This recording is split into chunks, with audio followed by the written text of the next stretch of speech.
Le Hip Hop Brunch est un show web urbain sous forme d'événements réseautage avec des entrevues avec vos artistes, vos entrepreneurs et vos personnalités publiques du Québec et de sa communauté urbaine. Animé par Goofy Weldon. Organisé par 360fmtv.com et lesbossduquebec.com en collaboration avec le Bistrot Sainte-Cat. Sans oublier les producteurs exécutifs Warren Marquette et Capon la Mort. Et pour ceux et celles qui veulent assister au Hip Hop Brunch, contactez-nous au 360fmtv radio à commercial@gmail.com ou tout simplement appelez au 514-589-8012. 514-589-8012. Soyez présents.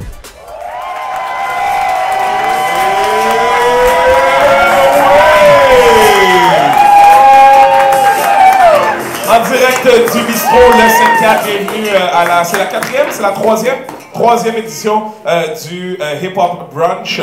Bienvenue, merci à tous d'être venus, là, tous les 150 personnes qui sont là. En tout cas, vous applaudissiez comme 150, fait on va dire que vous êtes 150.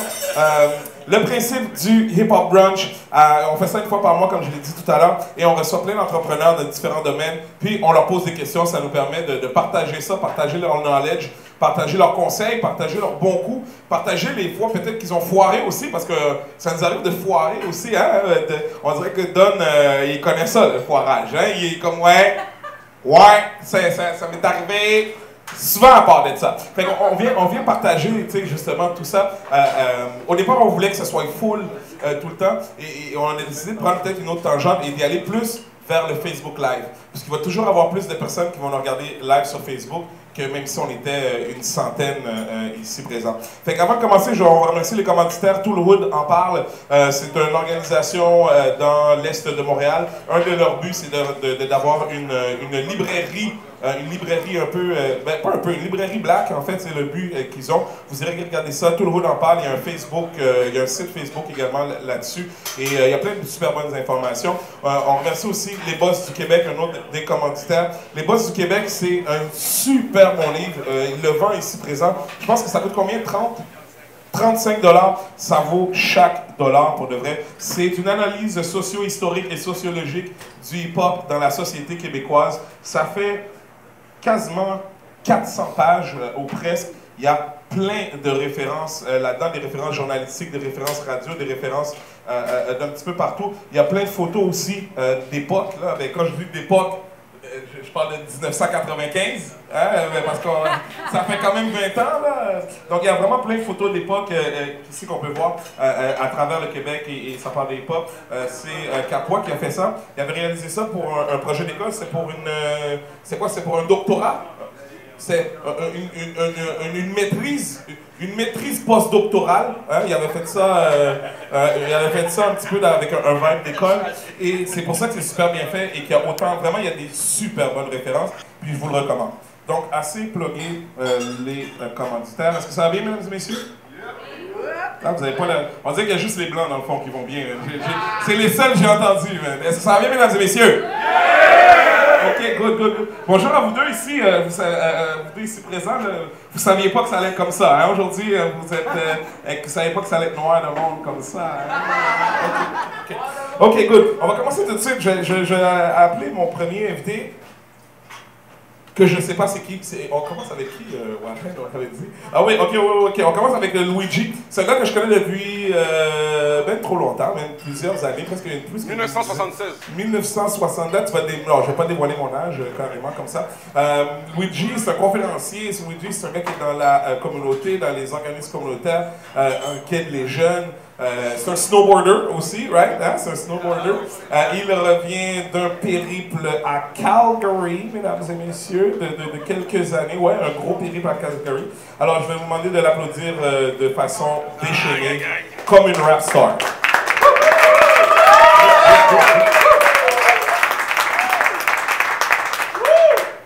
Good. Bien, cheers, premièrement. Assis-toi, installe-toi confortablement. Bienvenue au Hip Hop Brunch. C'est pas la première fois que tu viens, c'est la deuxième fois que tu viens, mais c'est la première fois qu'on te demande de spot. Parle dans le micro, là. Parle dans le micro. Test 1, 2, 12, 12, 12, 1, 2. Yeah. Okay. T'as-tu de la misère à te lever ce matin? Là? Je sais qu'il est quasiment 2 heures, mais comme pour nous, c'est comme le matin. Hier j'ai eu une longue journée, j'ai fait plein de commissions. Puis en soirée, je suis venu ici. Il y avait un show d'humour hier, j'ai mal aux joues encore. C'était la fête à ma soeur Franzia qui fêtait ses 40 ans. Oh, elle fête ses 40 ans?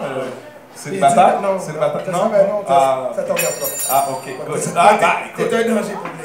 C'est simple. Ça va bien? Top shape, man. Top shape. Bon, parle-nous de la première question que tout le monde se demande, c'est qui ce gars-là? Mon nom c'est Luigi, je suis Sagittaire, j'adore le noir. Pertinent. J'aime ma casquette Soundproof que je porte fièrement. Et j'ai commencé à faire du rap ici en 1988.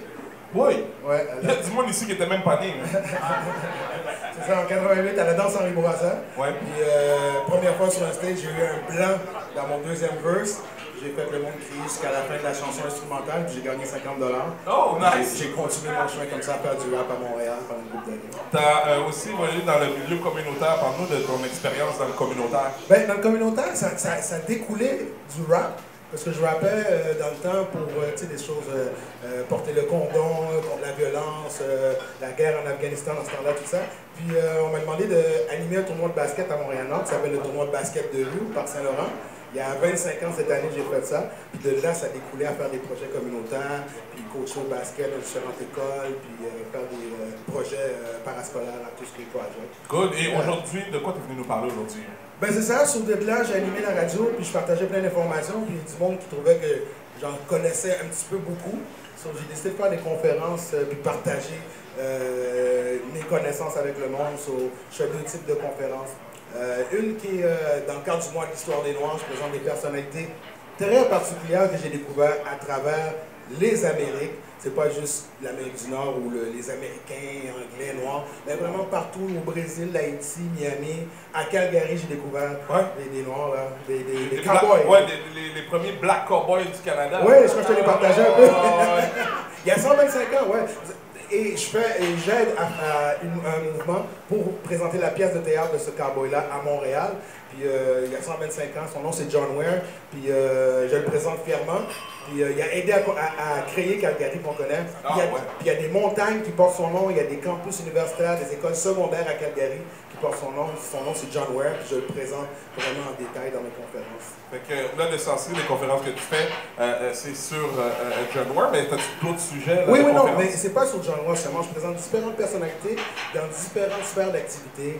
Je démystifie le mot zombie, d'où est l'origine, c'est un roi. En fin de compte, tout le monde dit ouais quand je parle de ça, mais en fin de compte, c'est un roi marronneur, les nègres marrons, comme on connaît, donc dans les années 1600. Je démystifie le mot qui n'est pas le mot lié au vaudou, whatever. C'est vraiment un roi libérateur, mais avec les certains colons, portugais et tout, ils ont comme tourné la chose quand ils ont coupé sa tête devant tout le monde. Peut-être tu présentes ça à qui? Est-ce que c'est à des gens d'affaires, des professionnels, des kids? Je le présente dans les écoles primaires, secondaires. Je l'ai fait à la Maison de la Culture de Montréal-Nord. Et grâce aussi à l'appui de Don, qui a donné un petit waiver pour moi dans Montréal-Nord en disant ce gars-là, il est crédible. Laissez-le faire sa conférence. Donc, si je comprends bien, un petit peu comme Justin Trudeau, tu donnes tes conférences à 100 000 $ pièce. Ouais, pas encore. Ah, pas encore. Proche. Ben, c'est intéressant et j'essaie d'inviter d'autres personnes à le faire parce que, c'est intéressant monétairement si tu es assidu à faire ça. Puis 2, c'est un transfert de connaissances. J'en parlais à Don, j'en parlais avec Warren aussi. On a besoin, notre génération, deuxième génération haïtienne, je crois qu'on a besoin de plus de conférenciers dans tel domaine. Tu vois, j'avais Kelly Altidor qui était venu à ma conférence à Montréal-Nord. Il parlait de finance parce que j'ai présenté un des milliardaires noirs américains. Puis on parle de finance. Je crois qu'on a besoin de plus de conférenciers et c'est intéressant comme dans ton CV, dans un sens. Oui. Tantôt, tu parlais de personnalités black un petit peu méconnues. Là, tu viens de me parler d'un milliardaire black, ça me parle. C'est qui ce gars-là? Il est sur Facebook ou... il est décédé pour le moment, mais, okay. Mais ses produits, lui c'est un avocat commercial, puis ses produits à lui sont un peu partout. Je sais pas si tout le monde a déjà acheté le lait Béatrice. Ouais, on a déjà acheté le lait Béatrice. Ouais. So, lui a acheté la compagnie Béatrice Food dans les années 80 okay. Pour environ, je ne me trompe pas, 90 000 $. Ah, ouais. Puis en 2 ans, il leur flippé, puis elle valait 990 millions de dollars. Ouais. 96 millions il a acheté, puis il a comme cintuplé la chose. Il est un des milliardaires. Parle-nous d'autres entrepreneurs dont tu parles dans ta conférence. Le roi zombie, j'ai dit le roi zombie déjà. Le roi zombie, là. Laisse faire les zombies, là. Moi, tu me parles de zombies, là. Comme un bon haïtien, là. Comme moi, comme si. Mais c'est pour ça que je présente. On m'a invité dans des églises. Puis je le fais intentionnellement de les présenter parce qu'ils pensent tout le temps que ça a un lien avec le vaudou, mais ça n'a rien à voir avec. Les gens, ils t'envoient pas de l'eau bénite sur toi, comme si. Ouais, frapper une coupe de bip crossway, ça fait mal, Ouais, mais ça fait m'engager des bodyguards. Donne-nous d'autres personnalités là, dont tu parles, je trouve ça intéressant. Bon, tu vois, il y a beaucoup de dessinateurs. Mon fils est dessinateur et tatoueur aussi à Montréal. Il est dans les top 5 noirs qui font des tatous à Montréal. Ouais. Et j'ai rencontré un dessinateur, j'ai découvert un dessinateur qui s'appelle Floyd Norman. Et lui, il a travaillé pour Walt Disney depuis 1956. Ah, ouais. Ouais. So, il y a un documentaire sur Netflix sur lui, puis il y a plein de vidéos YouTube. Et je le présente dans les écoles primaires, secondaires pour leur dire t'as pas besoin nécessairement de diplôme pour faire qu'est-ce que tu veux faire. Mon fils n'a pas de diplôme de dessinateur, mais j'achète des livres, puis il fait ses tatous, j'achète des machines à airbrush, il fait son truc. Puis Floyd, lui, pourquoi que ça m'a accroché? Parce qu'il dit aux gens, il dit moi j'avais 18 ans, je voulais dessiner, puis un jour j'ai vu ça en Californie, puis il a cogné à la porte, puis il s'est présenté. Il s'est pas présenté en 56, tu imagines, là, c'était avant Martin Luther King, puis il s'est juste présenté avec ses affaires, puis il s'est dit, je veux venir dessiner pour Walt, est-ce qu'il est là? Puis il l'explique comme ça, il cognait à la porte, j'ai dessiné pour M. Disney. Bon, ils l'ont engagé. Est-ce que quelqu'un peut me donner l'adresse de Pierre-Carl Pelado, man? Je pense que je vais débarquer à son bureau avec mes 2 mains, mes 2 pieds aussi. Ouais. Mais tu sais, l'autre conférence que je fais aussi, c'est comment j'ai surmonté la discrimination. Ouais. Puis je me suis mis dans des contextes assez particuliers, comme en Floride, comme je dis souvent, j'ai travaillé pour des actionnaires d'un édifice, pour un édifice dont les actionnaires étaient des KKK. J'explique ça, et ça ne m'a pas arrêté. J'ai travaillé là pendant 1 an. Puis c'était clair, il le disait, tout le monde me le disait, puis je jouais au hockey dans l'aréna, puis il fallait que je montre à des femmes latinas puis noires monoparentales, c'est une activité. Puis on m'a dit, c'est des... Est-ce qu'ils étaient présents au jour le jour, là, avec...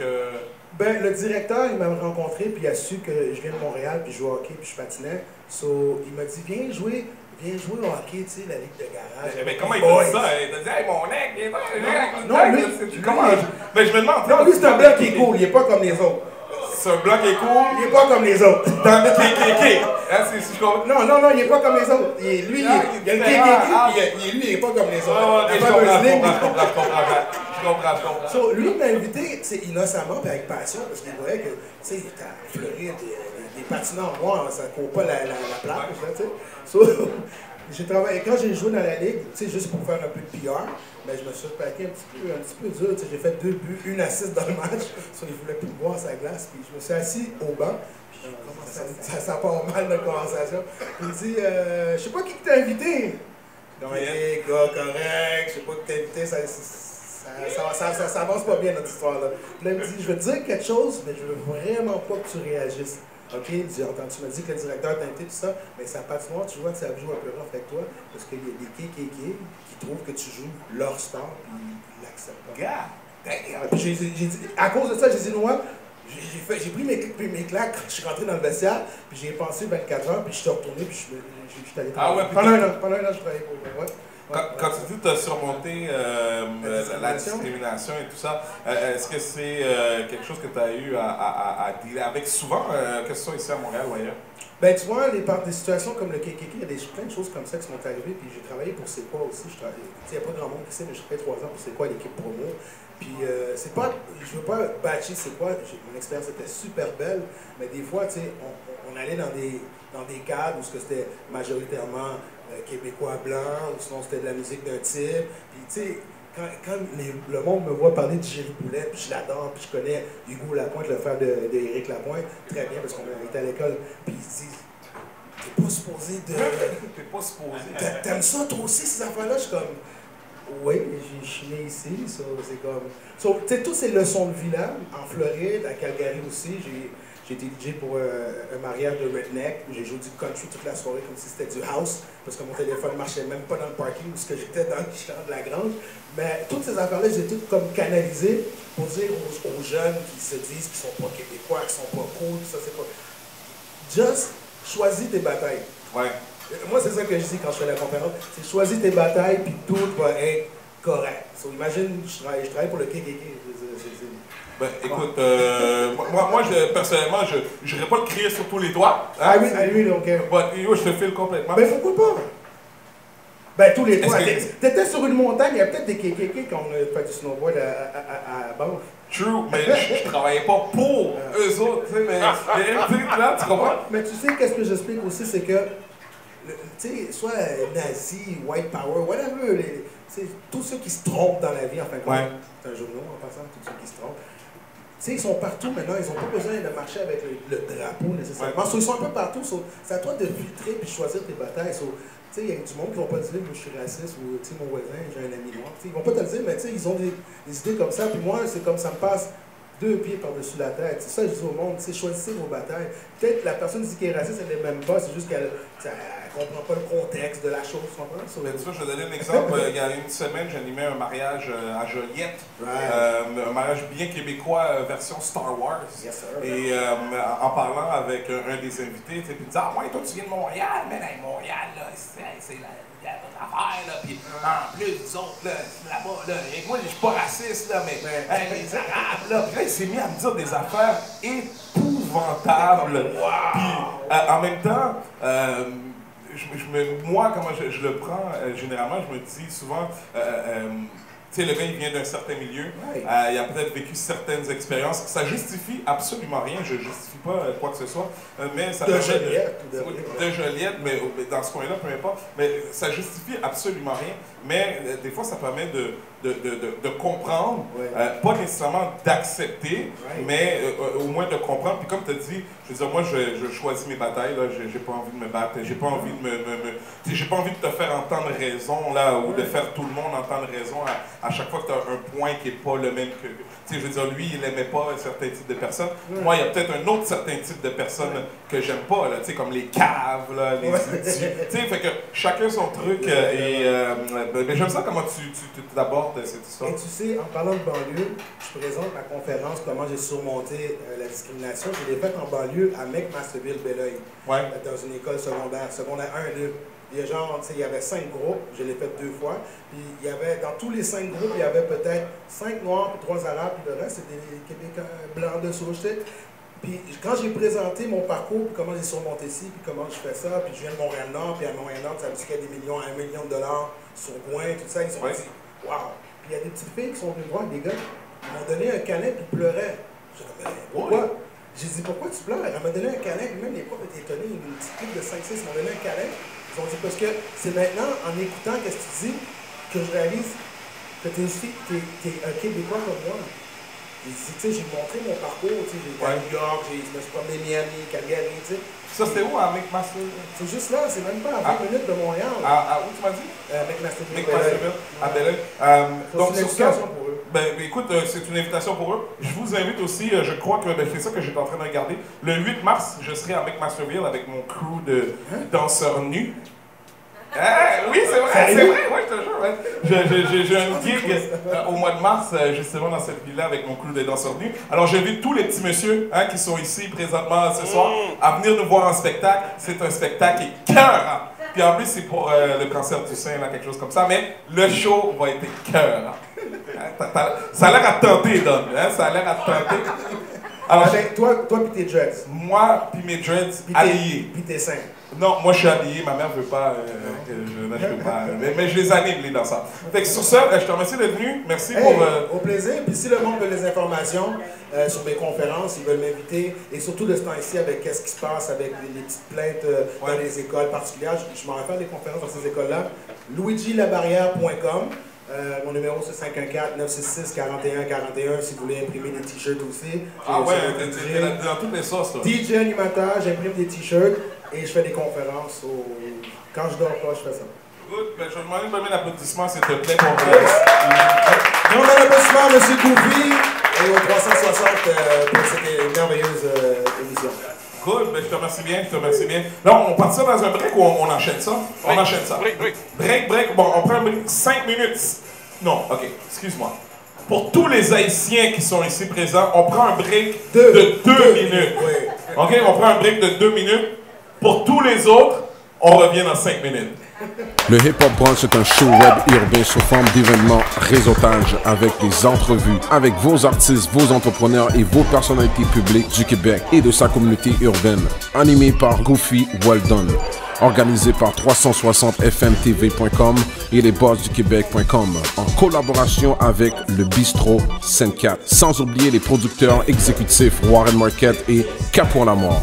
Et pour ceux et celles qui veulent assister au Hip Hop Brunch, contactez-nous au 360fmtv radio à commercial@gmail.com ou tout simplement appelez au 514-589-8012. 514-589-8012. Soyez présents.